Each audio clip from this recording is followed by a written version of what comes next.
Market Journal, television for agricultural business decisions, is a presentation of the University of Nebraska-Lincoln's Institute of Agriculture and Natural Resources. Promotional support is provided by the Nebraska Farmer Magazine.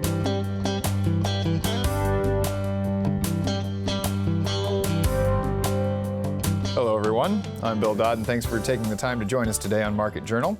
We've got a lot to get through on this week's episode, so what do you say we jump right in? And starting things off today, we'd like to take a minute to give you some information on an upcoming event that can make a big difference in how you approach management decisions on your agricultural operation.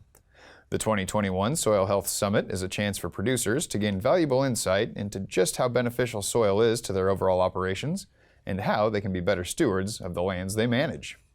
These conversations are an excellent starting point for university educators to determine where they can work in the future to make soil health a more prominent research subject, as well as improving educational programming around the topic. This particular Soil Health Summit will focus on what we know, what we think we know, and what we need to know. Well, the subtitle that we're using is the Soil Health Summit: what we know, what we think we know, and what we need to know. So on the what we know, we're going to have a relatively solid scientific base from some people who have done a lot of work in the field of soil research over the years, both from the chemical, the biological, and the physical aspects of what make up the soil ecosystem. And then we will have an opportunity to discuss what we think we know. That will be an opportunity for the participants to give their input. And then also they will have opportunity to give their input into the what do we need to know. And so that's more of a look forward. What are the things that are important for doing research, for increasing our knowledge, and for promoting soil health, because it is so important to the people of Nebraska and to the people of the world. This subject is one that many producers should take an interest in. And whether you're in the ag industry or not, soil health is something that can have an impact on everyone. And the participation that springs from this event will have a large impact on future research and educational training. Soil is very critical to our human survival. Paraphrasing a relatively famous quote, humans owe their very existence to a thin mantle of soil across the globe. And that's true when you think about it.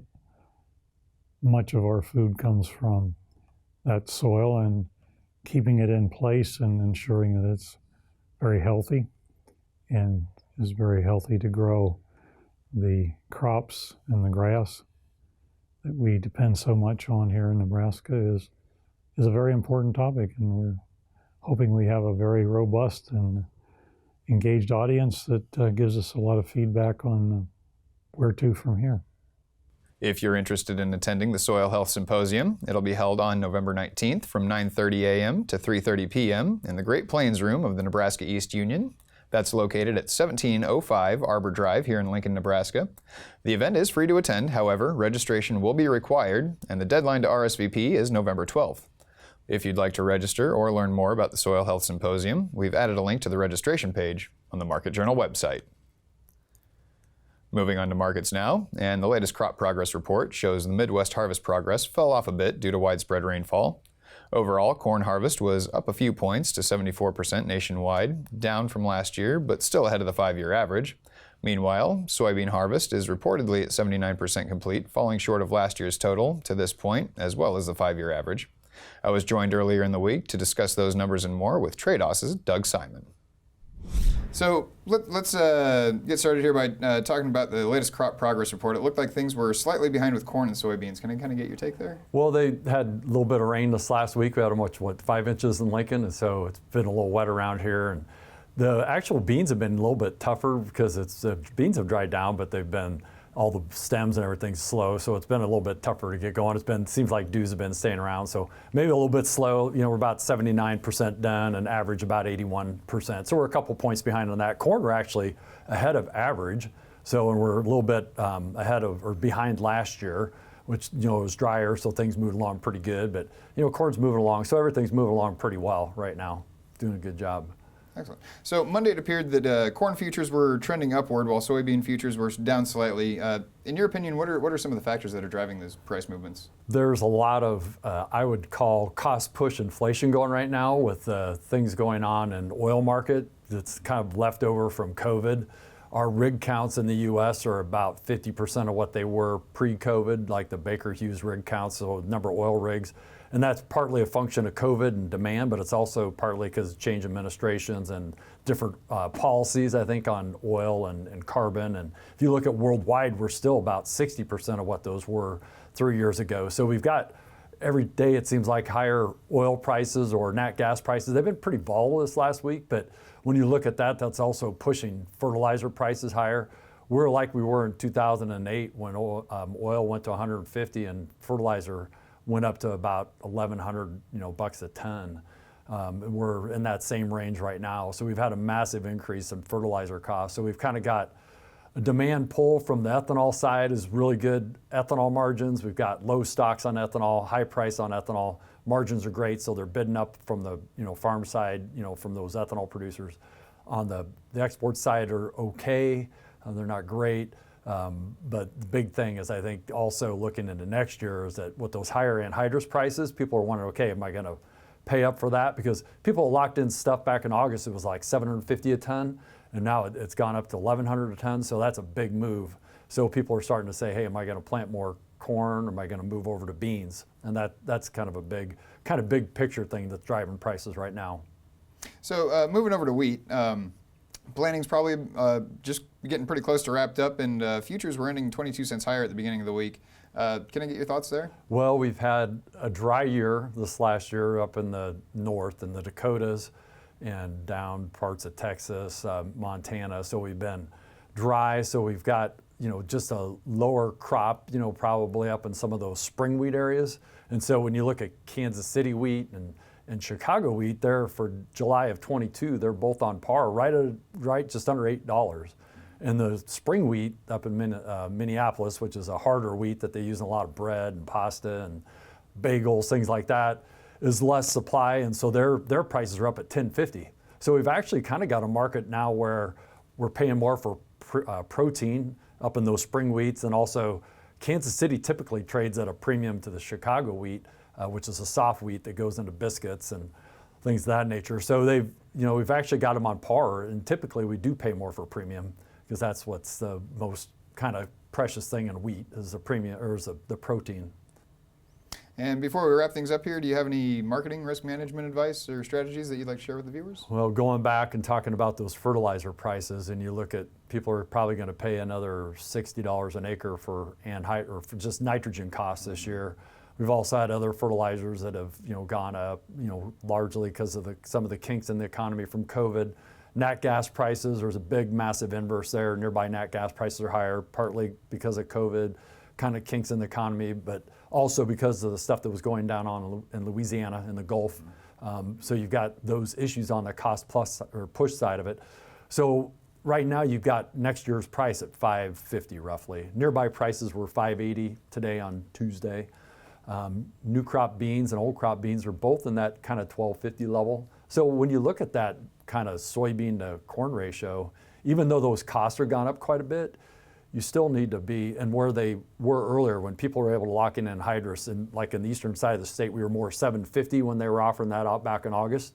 And you look at those break evens that been looking at, okay, how much new crop corn do we want to sell here to kind of protect that anhydrous cost that we have already locked in and take advantage of those? Because what happened in 2008 when anhydrous went to $1,100, that following spring it fell off. Not only did oil go from $150 back to $30, anhydrous had a massive collapse too, but corn price also went from 8 back to 3. So we're in an economy where there's a lot of, I think, anxiety and a lot of, just a lot of dislocation and things like that. So it looks like corn prices, should remain high, but we also have, with additional, probably more bean acres next year because of those input prices. We'll see more beans planted, more wheat acres being planted because of the price where that is relative to cost.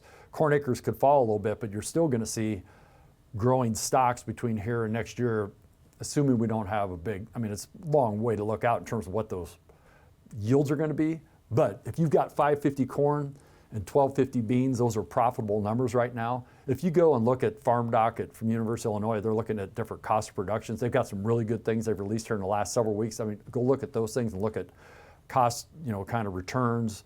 Those things, I think, give you some, even though those costs of inputs have gone up, there's still, if you look at those net returns relative to where we've been the last several years, 550 corn is still a good price. 1250 beans are still a good price. So you have to kind of get in your head. We're always looking ahead, trying to sell. I think you need to be asking about that. And then our yields have been phenomenal in Nebraska. You've got to make sure that you're up to snuff on what you've got sold for 2021 crop as well at these prices. And the basis levels are fantastic as well too right now. Actually, bean basis in Lincoln improved about 22 cents here in the last week as they rolled to the Jan. And ADM Columbus is 2 over. Good basis levels there, and out west the basis are even better than that. So there's just a lot of good things right now going on in agriculture. The input prices are higher, but the nets are still good relative to where we've been. Big thanks to Doug for joining us this week. Next week we'll be joined by Briggs feed yard owner and operator Mike Briggs. So if you have a question you'd like for me to ask him, feel free to get in touch via email or social media, and I'll be sure to pass your question along. Moving on, and a chute score is a common 6-point scoring system used to evaluate cattle temperament and their response to potentially fearful situations such as human handling. These stressors can have a wide range of impacts on the production and profitability of your cattle. A recent UNL study has shown that training yourself to more accurately assess temperament using the chute score can lead to fewer problems with your cattle.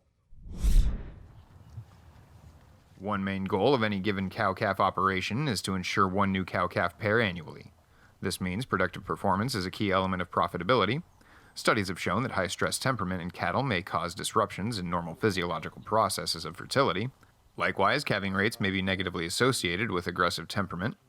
While safety is a good reason to implement chute scoring, being able to do so efficiently and effectively could have a positive impact on production as well as profitability. The reason that most people want to quantify docility in beef cattle is mainly for safety purposes, especially people who raise cattle and work cattle in a family situation where you may have children, be it during calving or working of calves. Docility is really important from a safety standpoint, not only of the humans, but of the cattle themselves. They don't get a leg caught in the chute, or they don't jump through gates and stuff like that. But what people may or may not know is that the stress level of an animal also has an impact on some other economically relevant traits like meat quality. Dark cutters are known to be a result of cattle in stressful situations, and fertility. So cattle who are more easily stressed out it's harder for them to conceive. So, the benefits to me is that it's fast. You can do it during normal handling procedures whether you're just putting on pour-on or you're vaccinating your calves, whatever it may be. It's done kind of what we call at the speed of commerce. There's no drawing of blood, there's no taking a fecal sample or anything extra. But you do have to have a relevant understanding of the ethogram and knowledge in a way that's consistent across, multiple times of scoring cattle. Knowing that a solid understanding of chute scoring is important to getting the most accurate score, in order to lend assistance to the beef industry, UNL grad students conducted a study to determine if training could improve a person's ability to accurately assess temperament via a chute scoring system. Through the use of pre-recorded training videos, the study showed scoring accuracy increased by more than 10% regardless of age or prior experience of working with cattle. And so what we did is we had 90 individuals throughout our study. They just responded to emails, flyers, things like that we kind of got the word out that we needed people to participate. They ranged in ages from college age to the 60s, obviously a mixture of sexes, but we wanted to get a representative, not only of people who had cattle handling experience, but maybe those who didn't, to see how they responded to training. And so those 90 individuals just showed up on a day, and we had pre-selected videos for them to watch and then assign a chute score on a scale of 1 to 6. And at that time, this was could have been potentially their first time seeing a chute score ethogram, or really maybe even the first time seeing a beef cow handled in general. And so the video was of the animal restrained in the head gate with the sidebars left open for 15 seconds. They then assessed the chute score on a scale of 1 to 6. Following that first round, we randomized our participants based on their cattle handling experience, their sex, and their age. So we came up with representative groups, 3 representative groups. One was a control who got no training between the first and second times watching the video.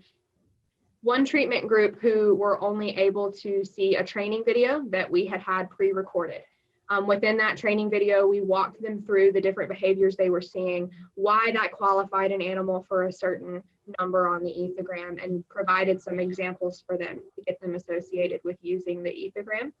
And then the third treatment group not only saw that same exact training video, but they were also given some separate exercises to give them experience. So just example videos that they were able to practice with that showed them, why they scored the correct answer or why they got it incorrect. Following the treatment or not, if the animals were in the control, they then went through and watched videos again and assigned, again, shoot scores based on the ethogram. What we found, the results of the experiment were that regardless of cattle handling experience, age, or sex, exposure to the training video itself did increase the accuracy of the assessment.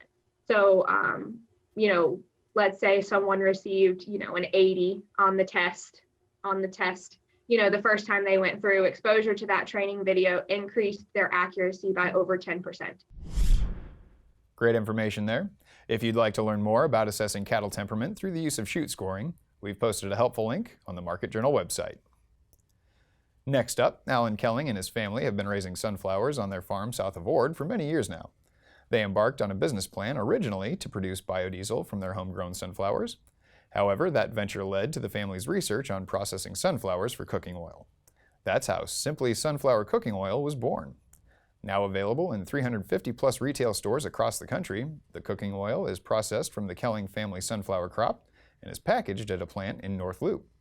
You can learn more about this family venture in the November issue of Nebraska Farmer. And it's time now for weather with Nebraska Extension ag climatologist and Market Journal Chief Meteorologist Al Dutcher. Al, we're officially into November now, and things have been cooling off pretty quickly. What can we expect in the week ahead? Well, Bill, that storm system that came in Sunday night into Monday, we did see some fairly significant snowfall along the I-80 corridor from essentially Sydney eastward all the way toward our North Platte. You don't have to go very far north or south of that. We've seen the snowfall total drop off, basically in this area 4 to 6 inches, liquid equivalent, between 5/10 of an inch and 7/10 of an inch of moisture. Once you got north or south, snowfall dropped off to just a couple of inches, almost like what the model said. So in that small area, way more than what the models projected, but it kept the cool air in place until we got to the second half of the week, and then we started to see that warming trend move from western Nebraska into eastern Nebraska. It looks like we're going to have a fairly decent week ahead of us until we see a storm system coming up as we get into the middle to the end of next week. So as we look at the upper air models, the first thing I'll draw your attention to is that high pressure is in place over the southern plains, southwest flow aloft. It's going to move some warmer air into the region at the higher levels of the atmosphere. Warmth coming up from the south at the lower layers of the atmosphere. Low pressure develops over southwestern portions of Kansas, and that will basically be a dry frontal boundary because there's really not enough lift or moisture to bring up into our region, anything to act on it. But by the time we get into tomorrow, we'll try to see that trough making its way a little bit farther toward the east, and a little piece of energy will shoot up from that trough, basically looking at some precipitation over the northern Rockies, as once again, we just don't have a deep feed of moisture to the north of us. If we go into Monday, once again, that trough makes it a little bit closer to us. Overall, we're still going to be well above normal temperatures. High pressure looks to be firmly in control. Do have a low pressure system that's trying to show development over north central Colorado, but I think that's what's just going to create a few clouds. And as we get into the day on Tuesday, we see a little bit of a wave moving across the northern plains, and that may cool temperature down slightly across northern Nebraska. We're still going to remain above normal across eastern Nebraska. Most of the precipitation associated with this system will be over the Black Hills. Wouldn't be surprised if some of this creeps a little bit farther south into the northwestern portion of the state. Now on Wednesday, we start to see a flattening out of the jet stream pattern and energy starting to move over the central Rockies, low pressure developing in eastern Montana. We start to get a good fitch of moisture coming up, and it's going to wrap around this system over the northern Rockies and the Pacific Northwest. And by the time we get to Thursday, this trough starts to deepen. Energy comes around the back side of it, and that right now it doesn't appear that we're going to see most of the moisture in Nebraska is going to basically lie to the east of us, but we have low pressure over Texas. It's going to lift moisture up with that frontal boundary interacting with it. Snowfall on the backside, little light flurry activity across eastern Nebraska, and then on Friday the very cold conditions start to return once again, similar to what we experienced earlier in the week. We're not going to have much in the way of any precipitation with this system as it's going to move off to our east, just a few scatter flurry activity. I will say though that last week this model was pushing this storm system much farther to the west, so be aware that we do have a system coming in next week that could be problematic in terms of precipitation as we get into the middle of next week.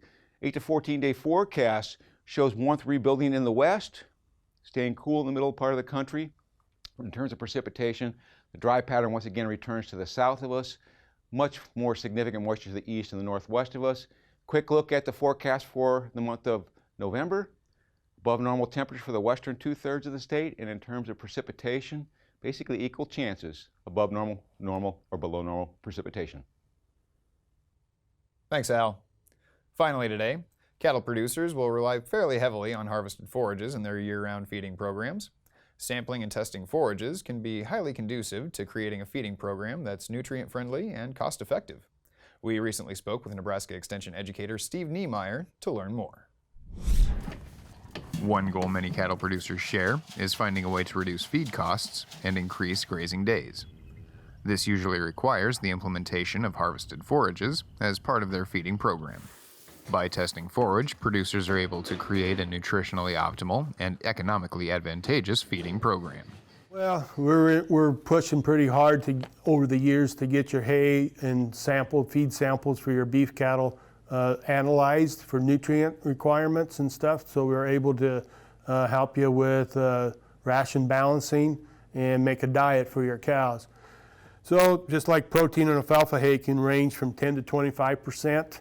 On a dry matter basis, and grass hay will contain between 4 to 18% sometimes. So it depends on your field and your quality of your forage and stuff can vary. So that can make a big difference on your balancing of your ration and stuff. So Steve also tells me it's a good idea to know where your forage is coming from and when it was put up. One factor that can impact forage quality is maturity at harvest. As the forage is mature, fiber concentration will increase, and as the fiber is less digestible than other plant parts, fiber digestibility will inevitably decrease as plants mature as well. So that's all part of the knowing what kind of hay you're getting. So a lot of it you don't know when a lot of people buy their hay now. I mean, it's moving a little bit right now, especially in the dry areas. You know, they're trying to buy it. You'd want to make sure it's tested if you can. You know, if you don't, before you buy it, be nice, because you don't know, they might just take a example and think that's what it is without being tested. So when it starts talking $100 a ton, you want to make sure you got the good quality of what you're buying and you know what you're getting and stuff like that. So that's one thing. So. When it comes to testing your forage, there are a variety of sampling and testing methods available. So what are some of the best ways to get a sample, and how do you ensure that you're getting an accurate analysis of the product in question? Well, there's a way to do it. We have, hay probes. They do infrared now instead of just taking a bunch of hay out and oven dry it like the old days we did.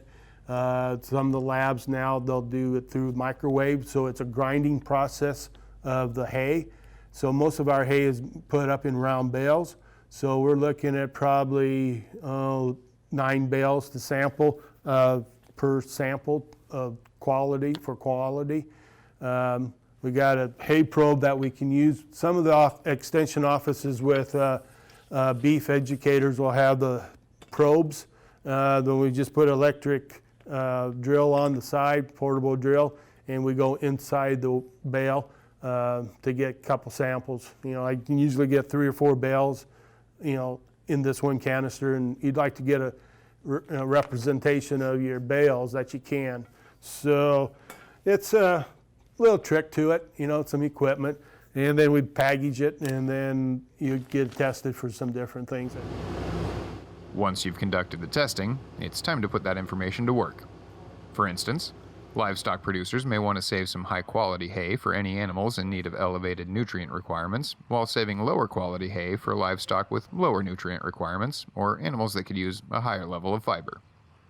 What we're looking at is basically for the cow, is the moisture content, the energy value, and the protein value are the main three that we're going to be looking for, the TDN and stuff. So once we get our samples, you can get, there's programs where you can balance your rations. And so you got to know how much you're feeding. So you really need a scale. You just don't take a little bit here and there, type of deal. So actually you'd want to, if you're feeding them, a lot of the sandhill ranchers, they're just laying out the hay, that's how they feed their cows. But a lot of times, the calves, weaning calves, bull calves, whatever you got, or even cows, you're grinding the hay, making a ration for them. So we haven't got ours tested yet, but our silage is up in the pile. We got bales coming home. We got the gluten in the pan, he's feeding the gluten, and the distillers are ready, and corn. So got to try to match up and see what your best cost is, and least cost rations and quality. When in doubt, Steve recommends reaching out to your local extension office if you feel any extra assistance in determining your nutrition needs would be beneficial. The extension office, we don't work with a whole lot of big feedlots and stuff. Most of the feedlots would have their own nutritionists that do their programming for them.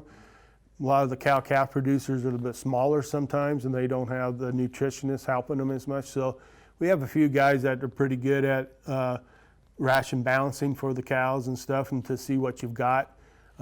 Big questions are always the lick tubs and stuff like that if we need them, and that kind of things. What we're trying to do is help you, least cost too a little bit to make the ration required. Big thanks to Steve for taking the time to chat with us. And remember, if you'd like the most up-to-date information on cattle production and feeding solutions, you can always visit beef.unl.edu. And that's going to do it for this week's show.